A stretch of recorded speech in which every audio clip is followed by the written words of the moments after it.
Welcome to SPG News, the show where we bring you the latest stories and releases in the guitar world. In today's episode, we're going to be talking about the John Mayer and Ernie Ball string collab, Epiphone's latest release with Joe Bonamassa, and a look at the Gibson mod shop. So strap yourselves in and let's get into the news. Hey guys, welcome back to Squealing Pig Guitars, the home of luxury drum machines here in Nottingham, England. My name is Ben Keightley, and today we've got a new type of episode for you. This is SPG News. As I mentioned at the start, we're basically going to be reporting all the latest gossip and stories within the guitar world. And make sure to leave a like so we know that you like this episode. But first off, we're going to be talking about the John Mayer and Ernie Ball string collab, so let's get into it. So I was scrolling on Instagram earlier this week, and it was a couple of days ago actually, that I saw John Mayer post about this Ernie Ball string collab. And initially, I thought this was a really cool idea. It's always great to see a strong collab between a very iconic brand like Ernie Ball and obviously an incredible musician like John Mayer. But is this an overpriced money grab, or is it genuinely a good product? Unfortunately, we don't actually have the strings here today, but we're going to do a little bit of digging online and see what we can find. So this is what Ernie Ball say about the John Mayer Silver Slinky set. This is the first time ever that Ernie Ball has promoted a signature set into the famous Slinky range for good.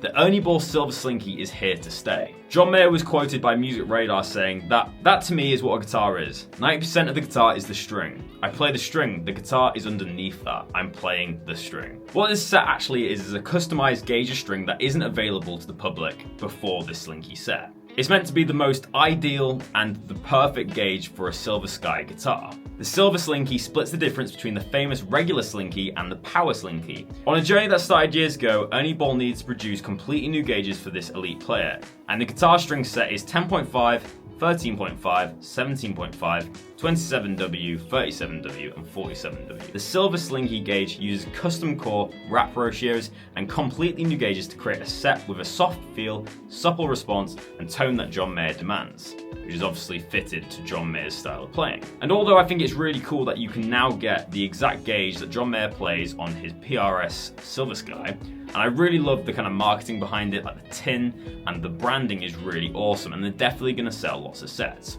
But the thing that slightly bugs me is the price increase. Obviously, with all signature products, we expect there to be a little bit of signature tax. There's going to be, maybe 10 or 20% added to the price, just like we saw with the Magnatone amps that Slash released, or any Gibson kind of signature guitar. It's always more expensive. But this is a pack of strings. If we actually compare the prices between the Silver Slinkies and the regular Slinkies, we're looking at quite the price increase.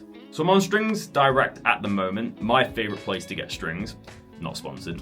An Ernie Ball regular pack of strings cost £8.99 UK pounds at the time of filming, and the John Mayer Silver Slinkies are £14.99 for a set of strings, that is, which I personally believe is a massive increase for not a lot of return. Yes, you're getting a signature gauge, but I've played 9.5 gauge strings, I've played 10.5 gauge strings, and although it does feel different, I think this is where my problem lies with this product, is that yes, the gauge is unique, and yes, it's different from other string sets that they've released previously, but they're still the same high quality Ernie Ball strings that we're all used to. So why are we paying more? It's just a different string gauge, and they've released all sorts of different string gauges in the past, whether it's beefy Slinky, heavier hybrid sets, and they still remain fairly consistent in the pricing, give or take £1 or £2.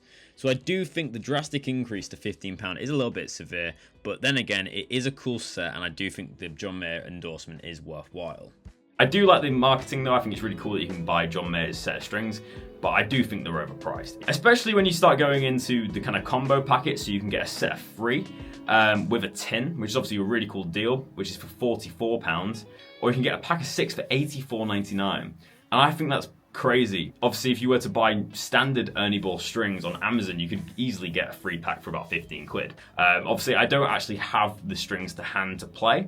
So obviously this is just a kind of first impression. But you guys let me know in the comment section below. Do you think it's a good idea? Do you think that it's worthwhile, the price increase? Let us know in the comment section below.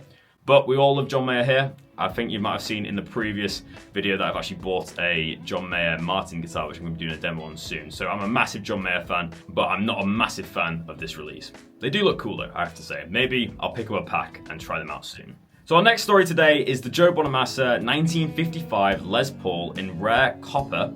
And this is an Epiphone release, and I'm really liking the signature artist Epiphone release. I actually went to the Gibson garage about a week and a half ago, and I saw the Hendrix Epiphone and the Dave Grohl Epiphone, and the Artist Series Epiphones are looking extremely good for the money. So essentially this guitar is just a Les Paul standard which has a mahogany body and a maple cap. We have a mahogany neck with a custom 59 rounded C profile, so we're getting that lovely kind of Goldilocks neck profile. It's great to see that on Epiphones, because from my experience of Epiphones, they tend to go for the more kind of thin necks, which would obviously be more suited to a beginner player. So it's nice that they're keeping that 59 neck profile there. We have a Laurel fretboard, which is a really good replacement for Rosewood. It looks very similar to Rosewood, has a nice dark look. It features a glued in set neck as standard with a long neck tenon, just like the 50s recreations from the Gibson custom shop. It has 22 medium jumbo frets and a Graphtec nut, which again, for an Epiphone guitar, is a great spec. We have two P90 Pro pickups with a freeway toggle switch and traditional 2 volume and 2 tones with CTS potentiometers, Mallory capacitors, and 50s wiring. We have the standard kind of Epiphone headstock on this one, so it doesn't have like the Gibson kind of open buck headstock. And comes in a pretty cool Lifton inspired case. In terms of price, they ship for $799 UK, and I think that's a really good price for this guitar, especially with the endorsement of Joe Bonamassa. Obviously, he's had loads of signature models from Epiphone, Gibson. He knows his guitars. He is probably one of the most famous guitar collectors out there, so I definitely trust when he puts a name to his product. I'd love to try one of these guitars out. I think they look awesome, and I think it's a really cool release from Epiphone. But once again, guys, let me know in the comment section below, what do you think of this Joe Bonamassa signature guitar, and should we get one in at the shop to demo? Let us know down below. So guys, to finish this episode, we're going to go over to the Gibson mod shop now and have a look at some of their new releases, just to finish off the episode. So let's go onto my computer now and take a look. If you don't know already, the Gibson mod shop is basically where they sell off factory seconds and mod them up to have a new lease on life. So they'll have custom finishes, weird pickups, just one-of-a-kind instruments that are really fun to take a look at. I think this is really cool. So this is a Les Paul 50, so it's a USA standard, and we've got flaming avocado finish. And as you guys know, I love my green guitars, so I think that flame top looks bloody awesome. And I really like the double creams, again, very cool. I'd want the poker chip around the pickup selector, but other than that, that is a really stunning looking Les Paul standard. Nice rosewood fingerboard as well, it's got quite a nice dark hue to it. Looking for $2,999, so not much of an increase on a standard 50s guitar.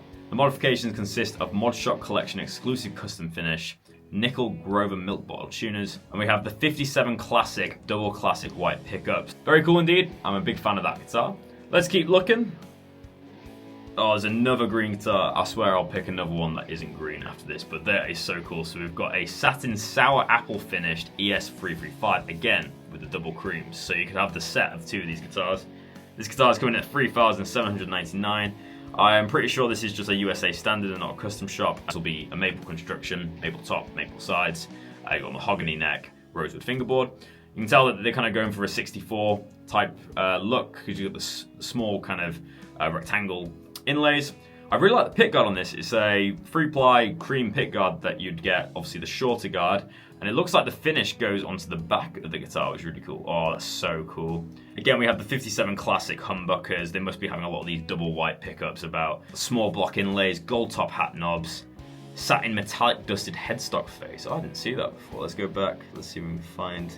Oh, that's really cool. I really like that. So we've got a little sparkly headstock. What's not to like is a bright green, obnoxious 335. I'd buy that in a heartbeat. Let's try and find a little bit more of a conventional one to finish off the episode. Oh my god, that is so cool. Look at this one down here. So we've got a Les Paul standard one pickup. Carbonated carambola. I've never heard of that word or that finish, but that looks so sick. It's like a sparkle yellow with a black rim.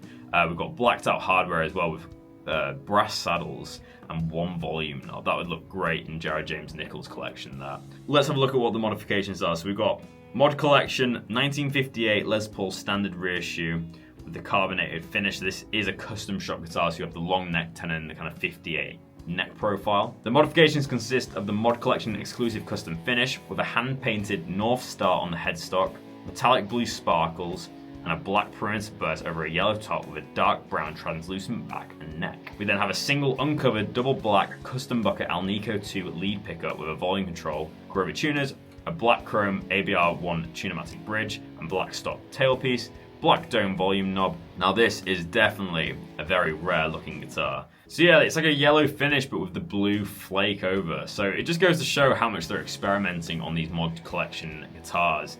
These really are one-of-a-kind pieces, and I really like how they're experimenting. So guys, that brings us to the end of the first episode of SPG News. If you've enjoyed this video, make sure to leave a like, and if you think we should do this as a weekly segment on our show, then let us know in the comment section below. As always, make sure to subscribe for more content, and thank you so much for watching Squealing Pig Guitars. My name is Ben Keightley, and I'll see you tomorrow for another episode, but until then, keep rocking guys, I'll see you soon.